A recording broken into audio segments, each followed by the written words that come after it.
नहमदुहु व नुसल्ली व नुसल्लिम अला रसूलिहिल करीम अम्मा बाद। आज तफ़हीमुल फ़ल्कियात का हमारा सबक नंबर 13 है। आज का जो सबक और कल सबक नंबर 12 जो था, ये दो आपस में जुड़वां सबक हैं। और कल के सबक में जो हमने पढ़ा था, कुरा अर्ज़ के ऊपर कुछ दायरे हमने फ़र्ज़ किए थे, दाएं से बाएं, left to right, right to left, इस तरीके से कुछ दायरे हमने फ़र्ज़ किए थे। तो उसमें हमने कुरा अर्ज़ के मुकम्मल ऊपर नीचे अगर शिमाल जनूब में देखा जाए तो हमने 6 हिस्से किए थे। उनमें से दो हिस्सों की जोड़ियाँ थी। दरमियानी जो 2 हिस्से थे उनका नाम हमने मंतक़ा हारा रख दिया, ख़त सरतान से ख़त जदी के दरमियान। और फिर ख़त सरतान से ऊपर दायरा क़ुतबी शुमालिया तक के हिस्से को, और इधर से ख़त जदी से दायरा क़ुतबिया जुनूबिया तक के हिस्से को हमने मंतक़ा मोतदिला कह दिया। और फिर वहाँ से क़ुतबी शुमालिया से क़ुतब शुमाली तक और क़ुतब जनूबिया से क़ुतब जनूबी तक जो दरमियान का था उसको हमने मंतक़ा बारिदा का नाम दे दिया। ये जो कुरे के ऊपर हम दायरे फ़र्ज़ कर रहे हैं, मसलन ये एक कुरा आप इसको फ़र्ज़ कर लें, और इसके ऊपर ये जो हम दायरे फ़र्ज़ करते हैं कि दायरा क़ुतबी शुमालिया है, और ये ख़त सरतान है, ये ख़त इस्तिवा है, ये ख़त जदी है, और ये क़ुतबिया जनूबिया है। तो ये दायरे हम फ़र्ज़ करते हैं, और आज हम कुछ और दायरे भी फ़र्ज़ करेंगे। तो इसके फ़र्ज़ करने की क्या वजह है, इसका फ़ायदा क्या है?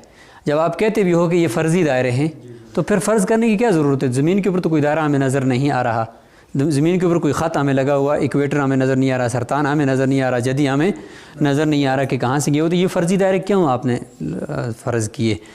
और कुछ आज हम ऊपर से नीचे कुछ इस तरीके से भी दायरे फ़र्ज़ करेंगे। तो इसका जवाब ये है कि ये कुरा गोल है। कुरा क्या है? गोल है, और बिल्कुल बेनाम कुरा है, बिल्कुल बेनाम कुरा है। और इस कुरे के ऊपर बैक वक्त मुख्तलिफ़ मौसम भी बन रहे हैं। सूरज अभी तुलू है हमारे यहाँ, आज जो है वो ये अक्टूबर का महीना चल रहा है, सर्दियों का सीज़न शुरू हो रहा है। उधर ऑस्ट्रेलिया में मौसम बहार शुरू हो रहा है, उधर जनूबी अफ्रीका में मौसम बहार शुरू हो रहा है और गर्मियों का सीज़न शुरू हो रहा है। ऊपर अंटार्कटिका में जो है वो अभी 6 महीने जो है, ऊपर जो क़ुतब शुमाली है उसमें भी 6 महीने रात होने वाली है, और वो मुकम्मल 6 महीने रात ही रहेगी। और इधर जो है क़ुतब जनूबी में अभी दिन होगा, और वो दिन ही रहेगा 6 महीने तक। तो ये बैक वक्त सूरज एक ही दिन में तुलू हो रहा है, और इस दिन में पूरी दुनिया में ये सारे मौसम बन रहे हैं। और औकात भी हैं। यहाँ पे अभी अगर आप 9 बजे का टाइम है, तो इंडिया में जो है वो आधे घंटे का फ़र्क है, अफ़गानिस्तान में आधे घंटे का फ़र्क है, सऊदी अरब में 2 घंटे पीछे है, अभी वहाँ पे 7 बजे का टाइम है। मज़ीद आगे इस वक्त लंदन में चले जाएँ तो वहाँ पे अभी रात है, 5 घंटे हमसे वो अभी मज़ीद पीछे हैं। तो ये बैक वक्त सूरज तुलू हो रहा है दुनिया में, और इस कुरे के ऊपर बैक वक्त कई औकात भी इस वक्त दुनिया में हैं, और कई जो है मौसम भी बन रहे हैं। तो ये एक बेनाम कुरा है। अब हमने ये जो कई मौसम बन रहे हैं, इन मौसमों का तयन कैसे करें कि कहाँ पर इस वक्त कौन सा मौसम है? तो उसके लिए ज़ाहिर है हमें कुछ हिस्से करने पड़ेंगे फ़र्ज़ी। तो इसलिए हमने ये फ़र्ज़ी हिस्से कर लिए। समझ आ गया जो आप कि इसलिए हमने फ़र्ज़ी हिस्से इसके किए कि यहाँ से लेकर यहाँ तक जो मौसम होता है वो इस तरह का मौसम होता है, यहाँ से लेकर यहाँ तक जो मौसम होता है वो इस तरह का मौसम होता है। ठीक है।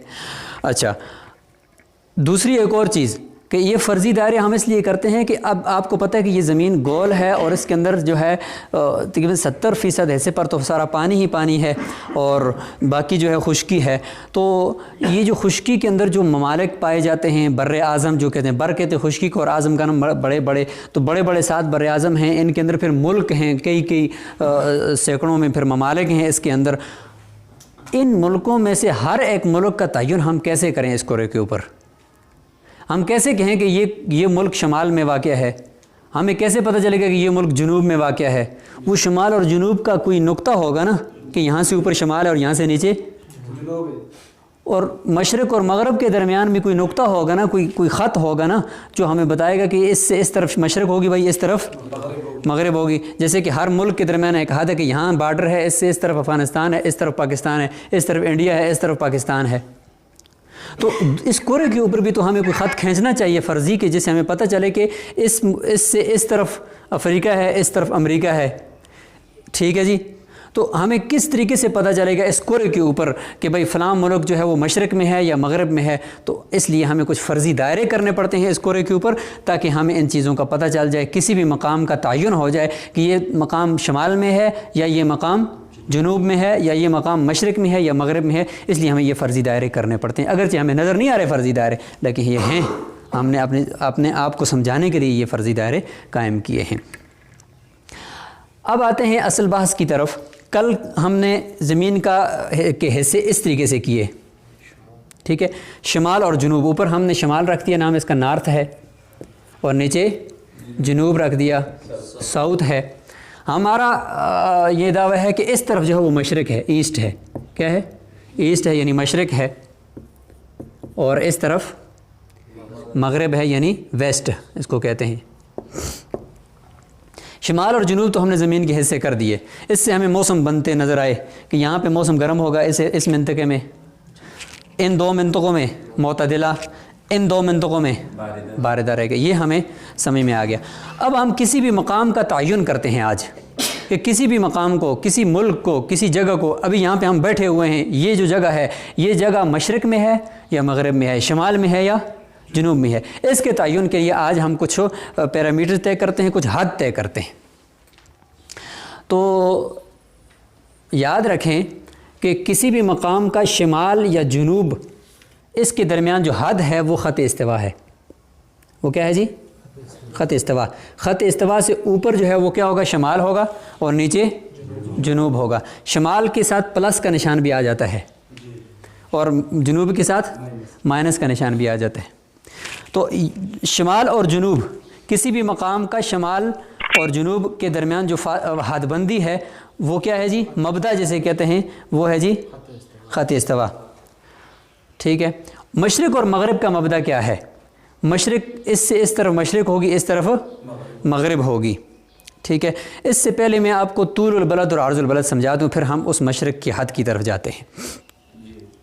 तो अज़ीज़ तलबा कराम, तूलुल बलद और अर्जुल बलद, पहले अगर अर्जुल बलद करें, चूँकि इन यहाँ पे हम अर्जुल बलद को समझना हमारे लिए आसान है, फिर हम तूलुल बलद की तरफ जाते हैं। अर्जुल बलद कहते हैं, बलद तो आपको पता है शहर, किसी भी मकाम को बलद अरबी में कहते हैं। अर्ज़ का माना होता है उसकी चौड़ाई या उसका मकाम।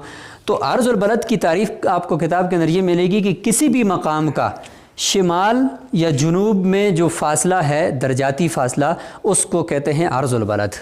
उसको कहते हैं अर्जुल बलद। यानी किसी भी मकाम का, मसलन कोई एक मकाम यहाँ पर वाक़या है, कोई मकाम यहाँ पर वाक़या है, ख़त इस्तिवा से इस मकाम का, चूँकि ये सारे जो है यहाँ से ये लेकर यहाँ तक 180 दर्जात इस तरफ हैं, 180 दर्जात दूसरी तरफ है ना, कुल 360 दर्जात होते हैं। तो किसी भी मकाम का ये ख़त इस्तिवा से इस जगह तक, ख़त इस्तिवा से लेकर उस मकाम तक जो फ़ासला ऊपर नीचे शिमालन जुनूबन जो फ़ासला होता है, इस फ़ासले का नाम है जी अर्जुल बलद।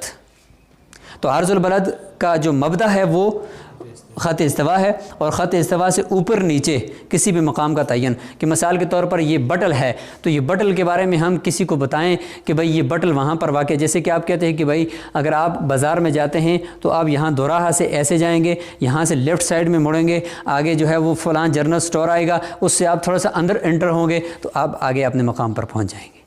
तो इस तरीके से आप किसी को बताएं कि दुनिया के नक्शे में पाकिस्तान कहाँ वाक़या है, तो आप कहेंगे कि भाई आप ख़त इस्तिवा पर पहुँचें। ख़त इस्तिवा से आप जो है तकरीबन जो है 25 दर्जे ऊपर जाएंगे, तो यहाँ से 25 दर्जे शमाल की तरफ आपने जाना है, प्लस नॉर्थ की तरफ आपने जाना है। तो आप 25 दर्जे पर जब पहुँचेंगे तो आप बिल्कुल कराची के साहिल पर पहुँच जाएंगे।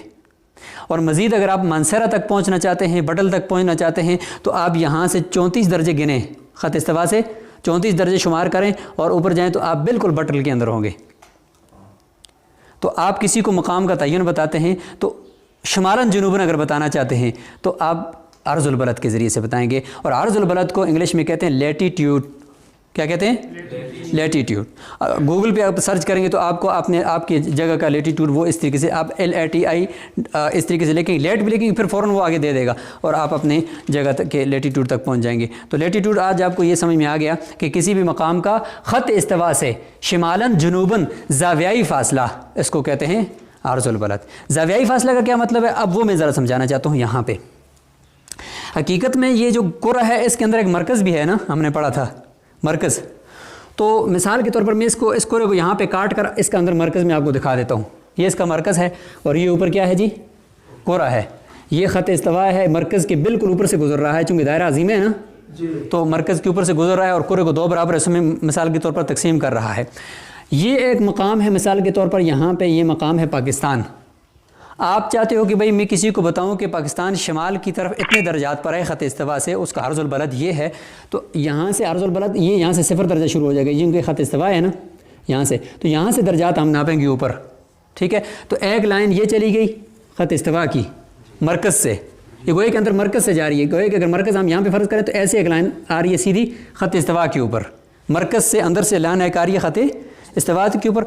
दूसरी एक लाइन आप यहाँ से खींचें पाकिस्तान तक, क्या खींचे, पाकिस्तान तक। तो ये दरमियान में मरकज़ के और मरकज़ के दरमियान में देखें, मरकज़ से एक ख़त इधर चला गया मकाम तक और दूसरा ख़त इस्तिवा तक, दरमियान में एक ज़ाविया बन गया। ये हकीकत में ज़ावियाई फ़ासला होता है अर्ज़ुल बलद। तो अर्ज़ुल बलद इसे कहते हैं कि किसी भी मकाम का शिमालन जुनूबन ज़ावियाई फ़ासला। तो वो ज़ाविया कैसे बनता है कि इस कुरे के अंदर जो मरकज़ होगा, उस मरकज़ से एक लाइन आप इस ख़त इस्तिवा पर खींचें और दूसरी लाइन इस मकाम तक खींचें, तो दरमियान में एक ज़ाविया बन जाएगा ऐसे। उस ज़ाविये को कहते हैं, वो ज़ाविया भी दर्जात में ही होता है ना कि इतने दर्जे ऊपर, तो वो जो दर्जाती फ़ासला होगा उसको हम कहेंगे कि अर्ज़ुल बलद है। और इसका मबदा भी आपको तय हो गया कि इस यहाँ से 0 दर्जा शुरू करेंगे। कोई मकाम जुनूब में है तो हम कहेंगे कि किसी भी मकाम का जुनूब की तरफ ज़ावियाई फ़ासला ये उसका अर्ज़ुल बलद होगा, ठीक है। अब अगर मैं कहूँ अर्ज़ुल बलद क्या है तो आप समझ जाएंगे ना कि अर्ज़ुल बलद फ़ौरन उस्ताद का मतलब ये है कि ख़त इस्तिवा से ऊपर जो दर्जात हैं या नीचे किसी मकाम के दर्जात, जी। तो ये बात आपको समझ में आ गई और इसका मबदा भी समझ में आ गया।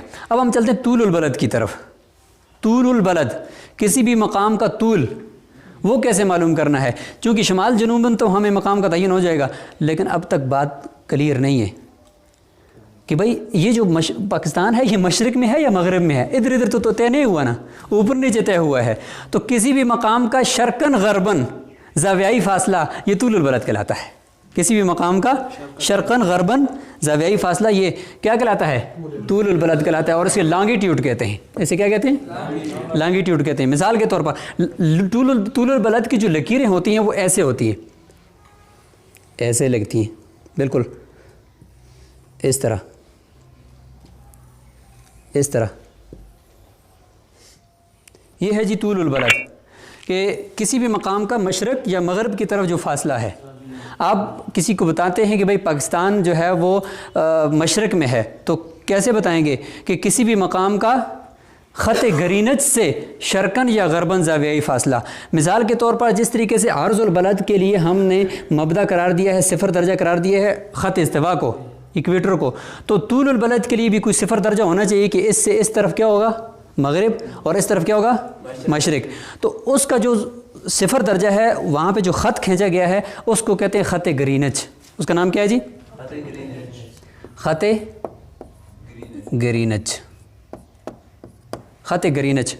और वो कहाँ पर है जी, ख़त गरीनज का ये दुनिया के नक्शे के ऊपर अगर हम देखें तो 0 दर्जा की वहाँ से दाएं तरफ मशरिक़ होगा और बाएं तरफ मगरिब होगा। और किसी भी मकाम का ख़त गरीनज से मशरिक़ की तरफ जो फ़ासला है और मगरिब की तरफ जो फ़ासला है उसको हम तूलुल बलद कहेंगे।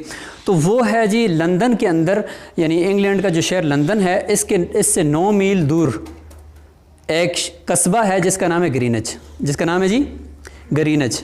ये यहाँ पर वाक़या है, ये अफ्रीका है, इसके ऊपर ये ब्राज़ में यूरोप है। यूरोप के अंदर ये किनारे पर खरगोश की तरह का ये आपको नज़र आ रहा है इंग्लैंड, और इसके इंग्लैंड के अंदर ये एक शहर है, इसको कहते हैं लंदन। ये यहाँ पर वाक़या है लंदन, ठीक है। और इस लंदन के अंदर ड्राई टेम्स के किनारे पर 9 मील दूर एक कस्बा है जिसके ग्रीनच कहते हैं।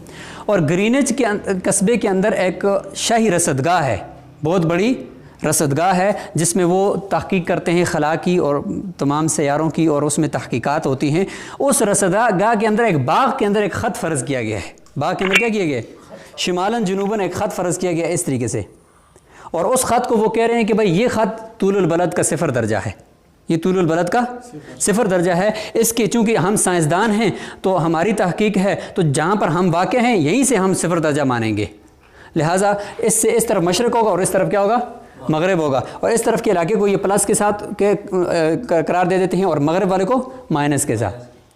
तो अब आपको समझ में आया कि अर्ज़ुल बलद का मबदा जो है वो ख़त इस्तिवा है, उससे ऊपर नीचे किसी भी मकाम का शिमालन जुनूबन, ख़त इस्तिवा से शिमालन जुनूबन ज़ावियाई फ़ासला अर्ज़ुल बलद, और किसी भी मकाम का तूलुल बलद ख़त ग्रीनिज से मशरक़ या मगरब की तरफ ज़ावियाई फ़ासला। ठीक है जी। अच्छा, 1884 के अंदर वाशिंगटन के अंदर ये मीटिंग हुई साइंसदानों की।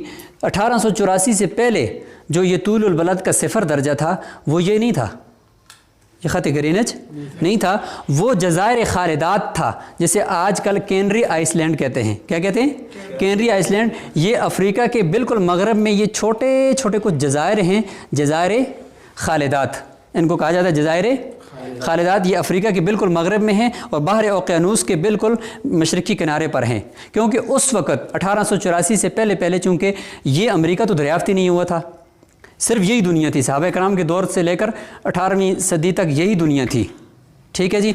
और इस दुनिया के अंदर जब सहाबा कराम की फतूहात यहाँ तक पहुँच गई, अफ्रीका के इस किनारे मगरबी किनारे तक, घोड़े यहाँ पे जो है क्या हो गए, समुंदर के अंदर डाल दिए, और उसके बाद आगे ये फरमाया कि अगर इसके बाद भी कोई ज़मीन होती तो हम उसको भी फ़तह कर लेते, लेकिन उसके बाद उनको ये ज़मीन उस वक्त दरियाफ़्त नहीं हुई थी। तो उन्होंने कहा यार चूँकि हम मुसलमान हैं, हमने ये ज़मीन फ़तह करके इस ज़मीन के आखिरी किनारे तक पहुँच चुके हैं, लिहाजा यहीं हम यहाँ से तूलुल बलद का मबदा फ़र्ज़ करते हैं। उन्होंने ये ख़त यहाँ से फ़र्ज़ किया हुआ था उस वक़्त। ये मुसलमानों का मबदा तूल था, तूलुल बलद का मबदा सिफर दर्जा था, इसके इस तरफ मगरब और इस तरफ मशरिक़। लेकिन 1884 की वाशिंगटन की मीटिंग के अंदर चूँकि सब मुसलमानों की गफलत की वजह से ये फ़न, ये इल्म जब उनके पास चला गया तो उन्होंने कहा नहीं, जहाँ पे हमारी रसदगाह है वहाँ पे हम इसको क्यों ना सिफर दर्जा फ़र्ज़ कर लें। उन्होंने यहाँ से कर दिया। ये बात समझ में आ गई। तो अब तूलुल बलद और अर्ज़ुल बलद की लकीरें हमने इसीलिए खींची कि किसी मकाम का मशरक़ या मगरब या शमाल या जनूब में तयन हो जाए। ठीक है। अच्छा, अब आप ये बताएं कि देखें ये जो इस तरीके से भी ये दायरा 360 दर्जात है ना, ठीक है, तो होना तो ये चाहिए कि ये तूलुल बलद की लकीरें 360 लगा देनी चाहिए। कितनी? क्योंकि इधर 1 दर्जे पे कोई मुल्क होगा, कोई 2 दर्जे पे होगा, कोई 3 दर्जे पे होगा, कोई 4 दर्जे पे होगा। पाकिस्तान जो है वो 75 दर्जे दूर है, ख़त ग्रीनी से 75 दर्जे मशरक़ में है। ये पाकिस्तान है और ये ख़त ग्रीनी से कितने दर्जे दूर है जी? 75 दर्जे दूर है, मशरक़ में है 75 दर्जे। तो हमारा तूलुल बलद 75 है, स्टैंडर्ड तूल हमारा क्या है जी? 75 है। ठीक है, तो पाकिस्तान 75 दर्जे पे है, तो फिर 75 लकीरें यहाँ पे होनी चाहिए। हाँ, लेकिन 75 लकीरें जब होंगी तो फिर नीचे आपको अफ्रीका और पाकिस्तान नज़र ही नहीं आएगा, ऊपर लकीरें ही लकीरें होंगी। कुरार्स के ऊपर क्या होंगी? लकीरें ही लकीरें। इस ज़रूरत को पेश नज़र रखते हुए इन्होंने ये किया कि यार ऐसा करो 15 दर्जे पे लकीर लगा दो। क्या कर दो? हर 15 दर्जे पे एक लकीर लगा दो, एक ख़त लगा दो, तूलुल बलद का ख़त होगा, हर 15 दर्जे पे होगा। अच्छा, अब वो 15 दर्जे क्यों होगा ये मैं आपको कल के सबक में समझाऊँगा कि ये 15 दर्जे तूलुल बलद की लकीरें क्यों लगाई। 360 दर्जात है ना, तो 360 को अगर 15-15 के ऐसे किए जाएँ तो 24 बनते हैं। कितने बनते हैं? 24। आप देखें कि 15 तकसीम 360 तकसीम 15 करें तो ये 24 खतूत लगा दिए इन्होंने। अब अगर आप देखें तो इस कुरे अर्ज़ के ऊपर तूलुल बलद के खतूत कितने हैं? 24 हैं। ठीक है जी।